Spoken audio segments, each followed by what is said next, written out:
Good morning. I'm the Reverend Tony Lorenzen. I'm glad you can be with me this morning, along with the Mattatuck UU Society and the UU Church in Meriden, as we continue deeper into the month of November with our theme of healing. And our guest speaker this morning is Mike Rosen, a selectman from Southbury, Connecticut, who's going to continue our reflection into healing the divides in our community.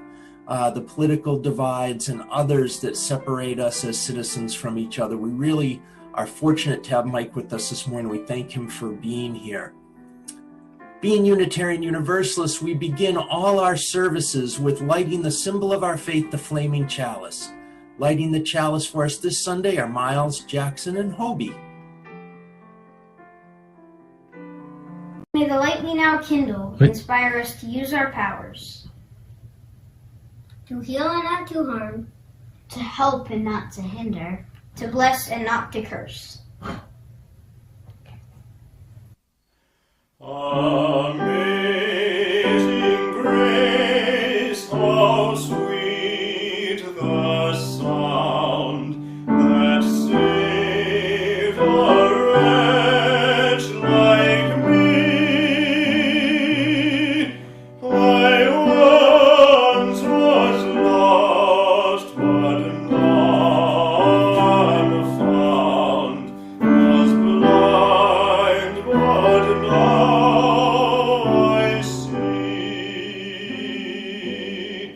'Twas grace that taught my heart to fear, and grace my fears relieved. How precious did that grace appear the hour I first believed. Through many dangerous toils and snares, I have already come. 'Tis grace that brought me safe thus far, and grace will lead me home. When we're in their 10,000 years, bright shining as the sun, we've no less days to sing God's praise than when we'd first begun.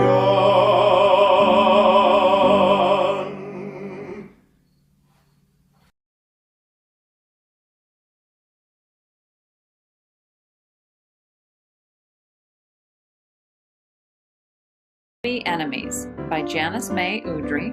Pictures by Maurice Sendak.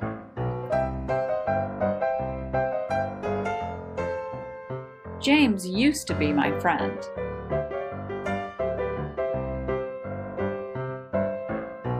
But today, he is my enemy. James always wants to be the boss.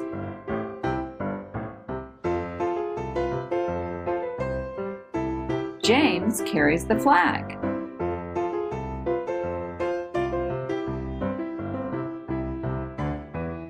James takes all the crayons. He grabs the best digging spoon.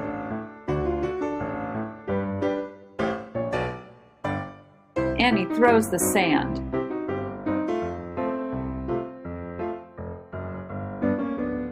So now James is my enemy. Now he hasn't got me for a friend. When James was my friend, I invited him to my birthday party.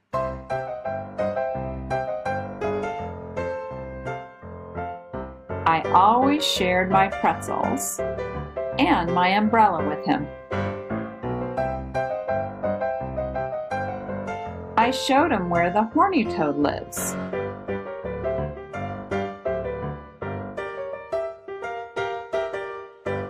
We were such good friends that we had the chicken pox together. But I wouldn't have the chicken pox with James now. He is my enemy. James always wants to be boss. I'm going over and poke James. I think I'll put his crayons in the soup. I'm going to tell them not to let James go to school because he always wants to be boss. James will think he's the boss of the whole school. I'm going right over to James's house and tell him. I'm going to tell him that from now on, he is my enemy and he'll have no one to play with. Hello, James. Hello, John. I came to tell you that I'm not your friend anymore. Well then, I'm not your friend either. We're enemies. All right. Goodbye. Goodbye.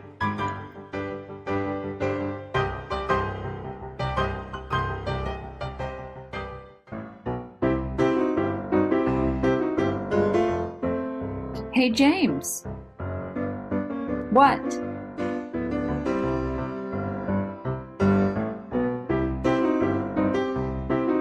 Let's roller skate.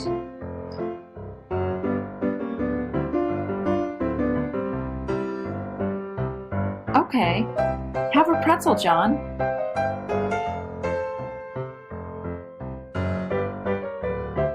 Thank you, James.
Good morning.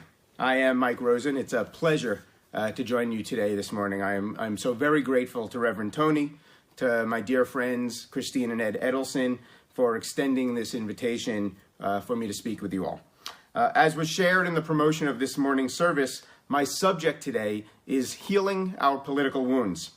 I am a proud 3-term member of the Town of Southbury Board of Selectmen.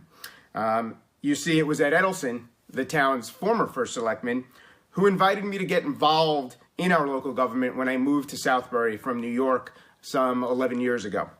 It started when Ed helped me get on the Parks and Rec Commission, which I served on for about 4 years. But I really got to know Ed due to a disagreement. Some might call it a political disagreement. During Ed's tenure, he helped what is now lead the development of a beautiful complex, some of which you all may know. It's home to our movie theater, Riverview Cinemas, to a wonderful restaurant, Mercado, and to medical offices right on Main Street in Southbury. I was very, very concerned about this project, mainly its size and its location, due to the close proximity of one of Southbury's elementary schools across the street. And I was part of a group of citizens who spoke out against the development at public meetings and in letters to the editor. I'd spend hours working on what I thought were very convincing speeches that compared buttered movie popcorn and porterhouse steaks to the increased traffic and the increased chance of accidents that we'd have on Main Street in front of the movie theater. I believe I used the analogy of clogging the arteries of the heart of Southbury. Very poetic, perhaps. But effective? Not so much. As I'm hopeful, many of you have actually enjoyed a movie at Riverview or a meal at Mercado, and I hope we can all do so again in 2021 once we have a vaccine for the COVID pandemic that can be distributed broadly. But I am glad I spoke out during that moment, and I'm very grateful that Ed and others were willing to listen and engage in a conversation about what was a hot political issue in Southbury at the time. The final development was scaled down from its original size with slightly smaller theaters and fewer parking spots. And I was among the first in line when Riverview opened its doors. In the end, despite our disagreements, Ed still asked me to run for Board of Selectmen with him. We didn't agree to disagree, as the saying goes. We just disagreed. And I had the chance to be heard, and the board had the chance to consider various points of view, my own and other residents. And then we all moved forward. So what's the moral of this introduction? It's quite simple, actually. My being a 3-term selectman in Southbury is all Ed's fault. But seriously, a little bit more background about me. I am a proud Democrat, living in one of Connecticut's historically red districts, a socially conscious liberal in the spirit of my political icons, JFK, the late New York Senator Daniel Patrick Moynihan, and the late New York Governor Mario Cuomo, the first Governor Cuomo. He spoke so eloquently at the 1984 Democratic National Convention about what he called the family of America in his extraordinary Tale of Two Cities speech. It was the inspiration, for my political studies at the State University of New York at Albany, which then provided me with the incredible privilege of having the opportunity to work for Governor Cuomo right out of college in the early 90s. If you've never heard or read the transcript of the speech, I strongly encourage you to look it up online and take the time to do so. His words ring perhaps even truer today than they did some 36 years ago. It's not always easy to be a Democrat in Southbury, particularly with my background and with my personality. So while I've lived in Southbury for 11 years, I'm a New Yorker. I'm a nice Jewish boy, grew up on the South Shore of Long Island, if my accent didn't give it away. I'm also an extrovert, and I'm not shy to use my voice and use my words to fight for what I believe is right for my family and loved ones, for my friends, and for the neighbors that I've taken an oath to serve in Southbury. But enough about me. What I'd like to do is take you way back in U.S. history, U.S. political history. So it's March of 1797, March 4th to be exact, 1797. The 5th United States Congress has gathered in Philadelphia. At 10 a.m., the Senate has convened, and the oath of office is administered to our nation's second vice president, Thomas Jefferson. Standing over 6 feet tall, with reddish hair and hazel eyes, and attired in a single-breasted long blue frock coat, Jefferson established a commanding presence as he in turn swore in 8 newly elected members among the 27 senators who were present that day. He then read a brief inaugural address as the nation's second vice president. In that address, Jefferson apologized for any shortcomings members might perceive in the conduct of his duties. Anticipating that this role would define most of his vice presidential legacy, Jefferson spoke about how he would approach his duties as presiding officer of the House. And he said, "The rules which are to govern the proceedings of the House, so far as they shall depend on me for their application, shall be applied with the most rigorous and inflexible impartiality, regarding neither persons, their views, nor principles, and seeing only the abstract proposition subject to my decision. If, in informing that decision, If informing, that decision, I concur with some and differ from others, as must of necessity happen. I shall rely on the liberality and candor of those from whom I differ, to believe that I do it on pure motives. 3 years later, in April of 1800, just 1 year before Jefferson became president, he expanded upon this notion in a letter to his friend William Hamilton, no relation to Alexander, which included one of Jefferson's most oft-cited quotes. It said, "I have never considered difference of opinion in politics, in religion, in philosophy, as cause for withdrawing from a friend." Most, however, don't know the rest of what Jefferson shared in that letter. So I'd like to share a short excerpt, as it's so relevant for today's political climate and for the topic of how we heal political wounds after what's been a brutal election campaign, election season, and past few years. In the letter, which he was writing to his friend who felt neglected and snubbed for political reasons, Jefferson wrote, "I have never considered a difference of opinion in politics, in religion, in philosophy, as cause for withdrawing from a friend. During the whole of the last war," that would be the Revolutionary War he's referring to, "which was trying enough, I never deserted a friend because he had taken an opposite side. And those of my own state who joined the British government can attest my unremitting zeal in saving their property and can point out the laws in our statute book which I drew and carried through in their favor. However, I have seen during the late political paroxysm," paroxysm, by the way, means a sudden attack or violent expression of a particular emotion. I had to look it up. "Here are numbers whom I had highly esteemed draw off and away from me, in so much as to cross the street to avoid meeting me.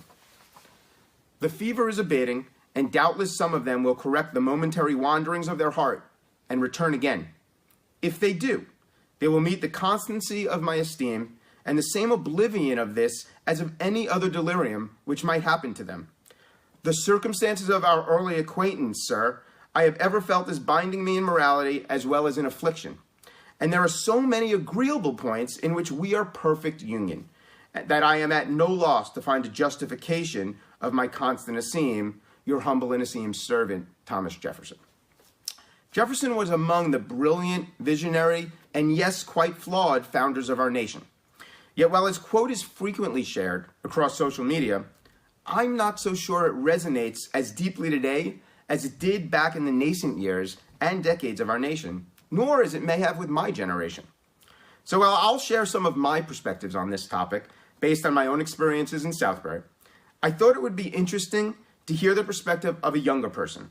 As JFK said, we have the power to make this the best generation in the history of the world, or to make it the last. So, Mattituck UU Society, it is my great pleasure to introduce you to my daughter, Amelia Rosen. So, Amelia, can you tell those watching just a little bit about you and your involvement in politics and social justice? Okay, well, I'm 17 years old, meaning that I cannot vote, but I am very, very involved in Justice Southbury, Justice Woodbury, and all the Black Lives Matter peaceful protests. I'm very passionate about the LGBTQ plus community, very passionate about the Jewish community as we are a part of that. Yeah. I'm super, super passionate about the environment. The shirt I'm wearing is actually sustainably made. It's made out of 5 plastic water bottles and recycled cotton. And I'm very passionate about minority lives as well. That's great. So you are familiar with the Jefferson quote, which I just shared earlier with this group, about differences in politics not being cause for withdrawing from a friend. It's been a hard year politically. Yes. You're not yet able to vote. So as a 17-year-old, do you agree with Jefferson? Well, the slave owner. Yes, he was. I said he was flawed. I did say he was flawed. As visionary as he was certainly flawed, and he was a slave owner. To a certain extent, yes, but my 7th grade English teacher told me, show me your friends and I'll show you who you are. So I'm one who chooses friends that have very similar values and morals as me. And I think it's very hard to remain close, best friends with someone whose values and morals are completely opposite of yours. Do I think you can stay friends and stay civil with them? Absolutely. We're human. We're meant to be different. We're meant to be unique. We have the right to be different. Freedom of speech, all of that. But I think that there are certain boundaries and there are certain things that I will not compromise on. I know you won't compromise on those similar things. I mean, you raised me. Yeah. And as much as I can make my own political and other statements, they are from your upbringing. Sure. So I think that although you can be civil with people, I think that having people with much different opinions of you in your inner circle can be really difficult. And I think if it's someone you really, really care about and has been in your life forever, of course, fight for it. Just disagree and let it be that. And if you can't talk about politics, you can't talk about politics. But in this political climate, it's really hard to not talk about politics. Yeah, and I'd say it's even more important to stand up and speak out. So you're 17 now. Yes. You turn 18 in a few months, and so while you weren't able to vote in the presidential election, next November will be the first time you can vote, Yes. And perhaps the first time you vote might be for your old man in our local municipal elections. What does the power to vote mean to you? Like, were you disappointed you couldn't vote this year, and what does it mean for you that you're going to be able to vote? I was so disappointed that I could not vote this year. It brought up a lot of anxiety because I felt that I had no control. Because every vote does matter and every vote has a voice. And I felt like I didn't have a vote this year, even though I have made my own political beliefs. They are somewhat different from my family's. I've made them my own, and I still couldn't voice that. Yes, the protests were great. Being able to speak out on social media is great, but in the eyes of America and our law, I can't vote.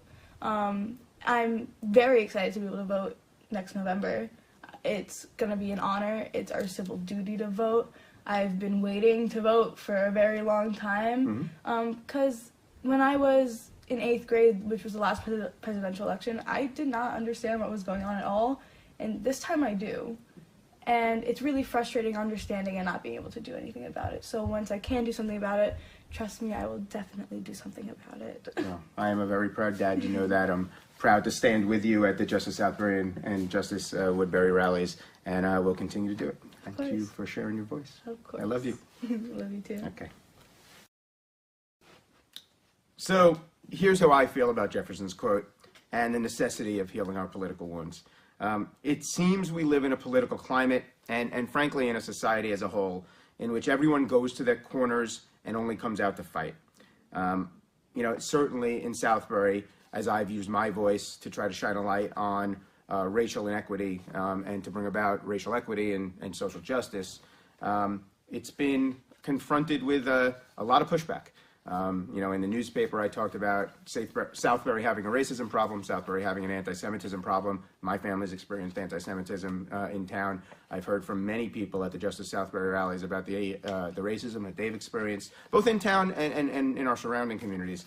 My kids have experienced it and seen both experienced anti-Semitism and experienced racism at the schools, from the youngest age in Southbury all the way through the high schools. So the question, though, that you have to come up with is really, that I at least ask, is what's happened to our American democracy, and can it be saved? And I believe it can. And we must do all we can to save it for my wife, for my daughter, for my son, for your loved ones, your children, your grandchildren and great-grandchildren, for the next generation and for generations to come. That is what American democracy is all about. It is not about yourself. It is about serving the future. It is about ensuring that the next generation has more opportunity than you had, and certainly has equal opportunity, that everyone who calls America home has that same opportunity to thrive. It starts, in my opinion, by ensuring that the words cooperation and compromise, are not considered dirty words when it comes to politics and policy. I believe you can compromise without compromising your values. President Barack Obama, moving into more recent times, President Barack Obama, in a commencement speech at Howard University a few years back, said that history teaches us that the alternative to democracy is always worse. Go to any country where the give and take of democracy has been repealed by one-party rule, and I will show you a country that does not work. And democracy requires compromise. even when you're 100% right. This is hard to explain sometimes, President Obama said. You can be completely right, and you're still going to have to engage folks who disagree with you. If you think that the only way forward is to be as uncompromising as possible, you will feel good about yourself. You'll enjoy a certain moral purity, but you're not going to get what you want. And if you don't get what you want long enough, you'll eventually think the whole system is rigged. And that will lead to more cynicism and less participation and a downward spiral of more injustice and more anger and more despair. And that's never been the source of America's progress. That's how we cheat ourselves of progress. Those who know me have heard me say that righteous indignation, while well-intended, is not a strategy for change. And I think that is the case. And I think the whole concept of people feeling that the system is rigged is one we've all experienced and has contributed on both sides of the political spectrum, on all sides of the political spectrum, to this feeling of despair and this feeling that will we ever be able to get along civilly and have discussions. So for me, we need to begin to build back trust in our systems, in our government, and in our very distinct and very special form of American democracy. We need to not only take hateful rhetoric out of politics, we need to find a way to make people less cynical, less skeptical of politics and of each other. And it starts with all of us, all of you. It starts, as I hope you all did, on Election Day, with voting. All politics are indeed local. We each have a vital role in shaping the future of our hometowns, our region, our state, and ultimately our country, and the world. With every vote, we have an opportunity to create change. Everything about this moment requires us to think about ways to increase our collective impact and ensure all of the residents in our region, in our state, in our nation, all of them can thrive equitably. Everyone deserves an equal opportunity to thrive. Increasing civic engagement helps strengthen democracy, local governance, and creates a more inclusive community that effectively meets all residents' needs. Opportunities exist all over the place for people to get involved. Vote in all elections at every level for every office. Participate in other activities like volunteering, registering new voters, attending public municipal meetings, serving on local city and town councils, writing letters to the editor to share your thoughts, joining social justice protests, as my daughter and I do in Justice Woodbury and Justice Southbury, and advocating for systems-level change to increase equity and inclusion. And, for the bravest among you, run for office. It's really not that bad.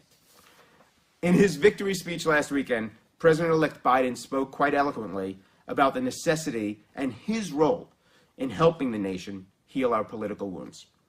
He said, "Let this grim era of demonization in America begin to end, here and now. The refusal of Democrats and Republicans to cooperate with one another is not due to some mysterious force beyond our control. It's a decision. It's a choice we make. And if we can decide not to cooperate, then we can decide to cooperate. And I believe that this is part of the mandate from the American people. They want us to cooperate." I'm also part of the congregation of B'nai Israel of Southbury, just a short drive down the road.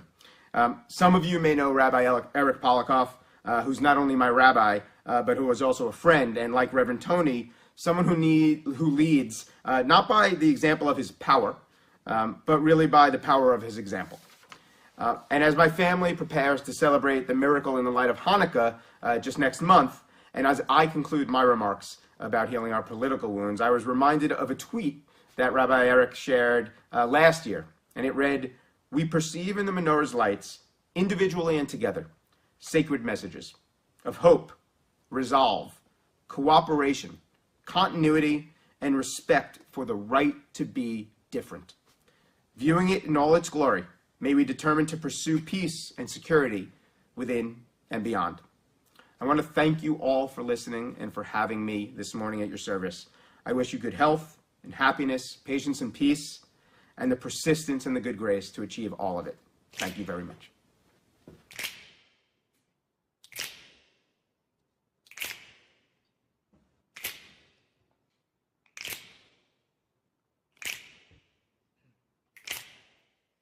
We shall be known by the company we keep, by the ones who circle round to tend these fires.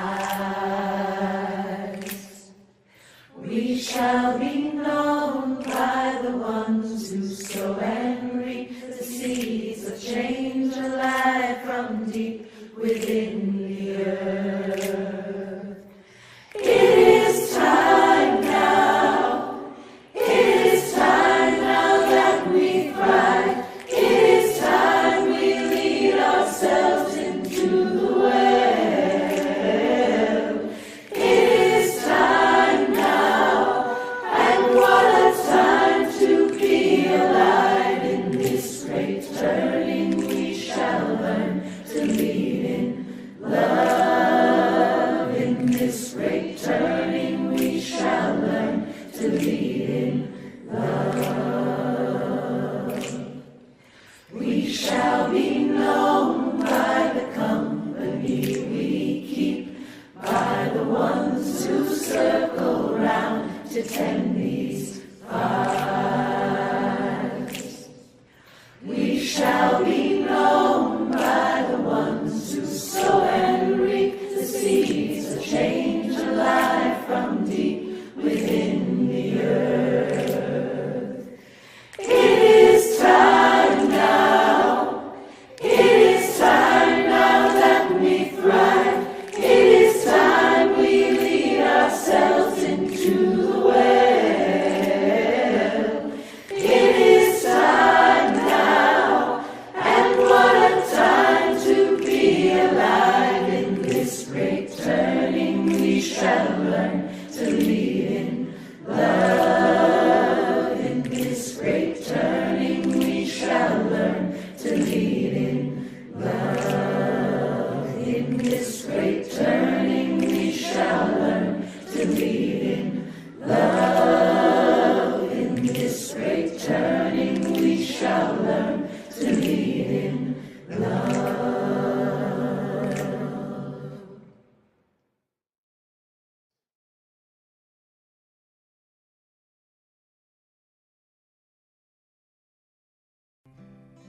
As we move on into November, the holidays start to come closer, and need is felt most greatly during this time of year as people are trying to celebrate holidays, and we want to be generous at our table, and we want to buy gifts for Christmas and so forth.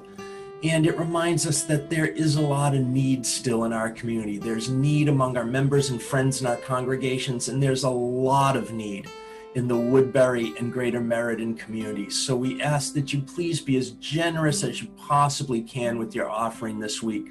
Please use the online donation buttons on our websites, or you can send checks into the church still. We are deeply grateful for whatever you can give. Thanks. The first and fourth Sundays of each month are Share the Plate Sundays at Moose. As a congregation, we have committed to giving half of the collection on these 2 Sundays of the month to our Social Justice Fund. These funds are used to support causes which embody our principles in the larger world.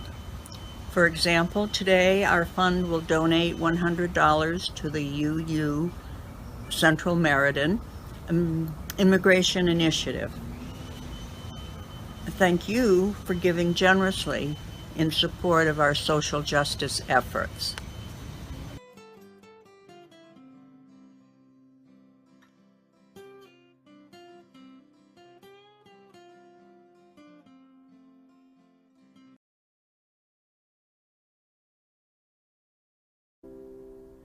Spirit of life, come unto me.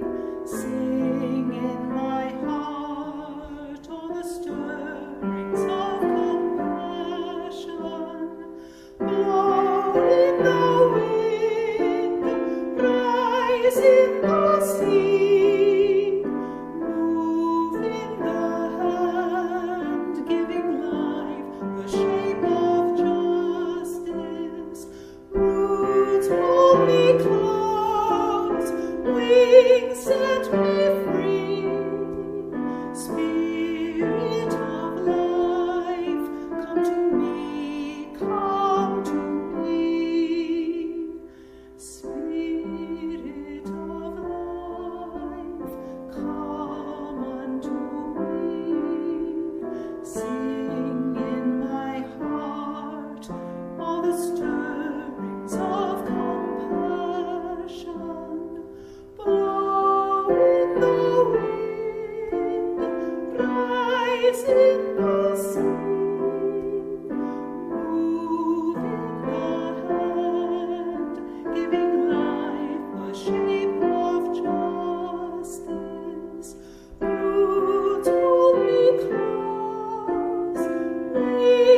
It may be true that nothing lasts forever, but we're not quite done yet. Please join us for coffee in the Zoom room. We've made the link easy now so that it's very simple to get there. It's there on your screen, but it's go.uucentralct.org/coffee. That's go.uucentralct.org/coffee. Pour a cup of your favorite beverage and join us right after the service. Thanks. Our service for this morning is ended. We're very grateful that you were with us. We're very grateful to have Mike Rosen with us this morning. We extinguish the chalice at the end of our service, but we always say we take that flame with us in our heart so that it might provide light to our path each and every day of our lives. So that is what I wish for you this week. Go in peace, holy ones. We'll see you next week.